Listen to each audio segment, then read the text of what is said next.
Tu veux vraiment qu'on ait des problèmes, nous, hein? Tranquille, je vais Non t'expliquer. mais attends, tu vas me dire que c'est légal, ça? Quoi? Mais je sais pas, la gamine à l'arrière, là, tu l'as pas vue? Je sais bien qu'elle est petite, mais quand même. Si, mais je vais t'expliquer. Non mais à se dandiner comme ça, là, sur ta banquette arrière, t'as pas honte? Hein? Alors moi, je veux pas être complice de ça, Eh ça, je oh, me casse. je peux t'expliquer ou pas? T'as intérêt d'avoir une excuse béton, mec, hein? C'est une cousine. Une cousine de qui? Bah de moi. Hein. Enfin une cousine éloignée, hein, pas une germaine. Elle vient d'Espagne ou d'Amérique latine. Enfin bref, c'est pas très clair cette histoire. Et elle parle pas un mot de français par contre. Elle parle quelle langue, alors?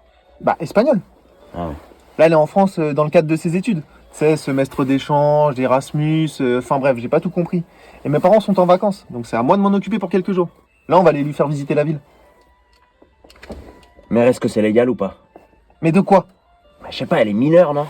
Mais non. Enfin, je pense pas. Ce serait peut-être mieux d'être sûr quand même, non? Surtout si on va la promener en ville. Imagine un contrôle de police. Bonjour, gendarmerie nationale. Quel âge elle a, la petite à l'arrière? Puis vous lui avez pas mis ses enfants? Non, elle va leur raconter ton histoire de famille là qui tient à peine la route. Non mais sérieux, quelle idée d'héberger une cousine dont tu connais rien, quoi. Genre. Tu sais comment elle s'appelle au moins? Ouais, ça ouais. Maria quelque chose. Ou quelque chose Maria. Enfin bref, pas important. De toute façon, elle passe son temps là sur sa Game Boy avec ses écouteurs, donc tranquille. Et puis déjà, tu connais toutes tes cousines, toi? Ah bah je veux mon neveu. La consanguinité, y a rien de plus effrayant. Ah non, moi dès que j'ai pu demander le pédigré de chacune d'entre elles, je l'ai fait, hein. Non parce que imagine, tu tombes sur l'une comme ça en soirée, puis il se passe quoi que ce soit avec. Bon, des frissons dans le dos. Je vois, je vois. Monsieur est précautionneux. Ah bah plus que toi apparemment. Non mais sérieux, tu veux pas lui demander son âge? Je crois que ça me rassurerait. Non. Mais pourquoi? Ça te gêne? C'est ta cousine après tout. Non, c'est pas ça. C'est juste que moi, mec, je parle espagnol comme... Bah, comme une vache espagnole, tiens. Quoi? Non, c'est une expression. C'est une expression, parler espagnol comme une vache espagnole? Ouais, enfin, non. De base, on dit parler anglais comme une vache espagnole. Mais bon.